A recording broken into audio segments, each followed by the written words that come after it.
turn of the 19th century marked an extraordinarily critical time in the world's civilization. The British Empire had begun its bid for world domination after successfully navigating the Napoleonic Wars. Karl Gauss, Nikolai Lobachevsky, and Janos Bolyai provided proofs for algebra, reciprocal law, and the first non-Euclidean geometry, hyperbolic.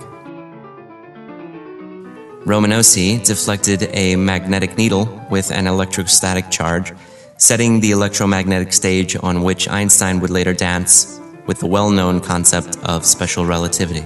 With sound trade agreements between nations, the seeds for the reduction and eventual abolition of slavery throughout most of the world, and the advancement of medical treatment, our planet's citizenry was becoming more cognizant of the plight and prosperity of the individual in the realization that life, in fact, was short.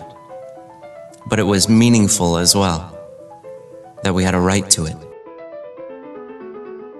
While the advancement of science and technology was indeed notable during this era, I believe the effect it had on the culture of the world is of far greater significance. Entering into a realm of modern conveniences and innovation has allowed us to explode out of the time-consuming labor of basic living and into the millennium of the amalgamated period of the philosopher, scientist, and citizen. Our time is indeed the full footprint of the collective human.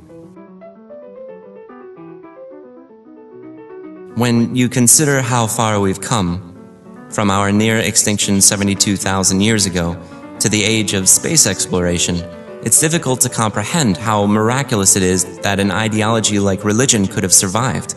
With all its tenets and doctrine, does it not strain reason or even explanation that such an anti-human property of our civilization's adolescence could remain?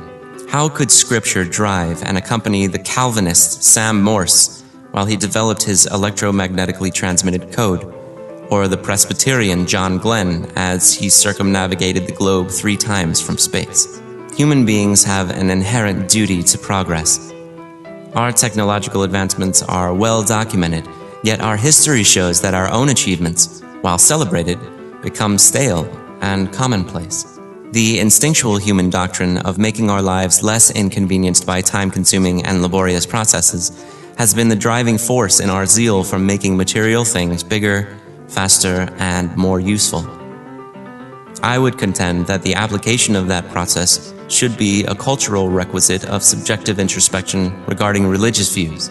The doctrine or belief in any intangible entity outside the confines of one's own personally apparent characteristics should undergo a magnified investigation to determine whether it has any absolute truth value. The existence of God is one such claim. It defies our apparently natural predisposition to cultural advancement.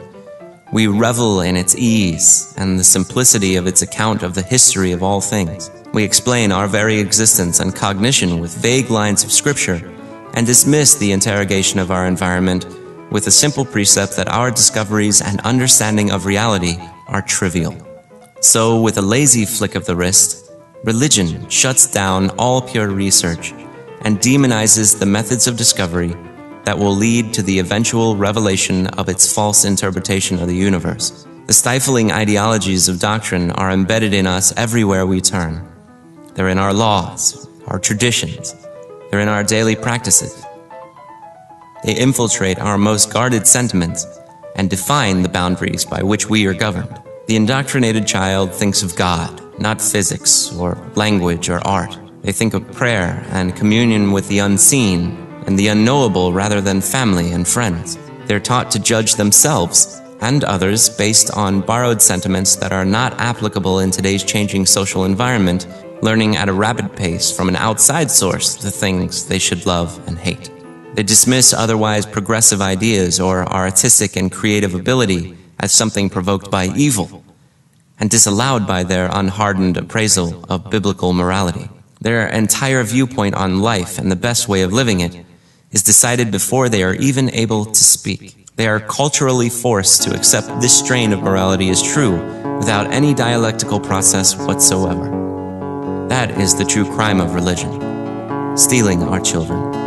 We can only hope to illuminate a basic path to morality so that our legacy is left on the heels of our sons and daughters, that they may find their own future in a world where words like Christian and Muslim, and Hindu are outdated labels. That religious superstition marks a moment in human history worthy of cautious respect to the growing pains in the evolution of ethics. There are already enough unnecessarily inhuman restrictions we place upon ourselves without the prohibitive doctrine of faith.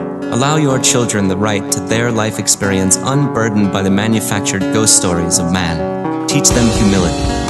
Teach them respect.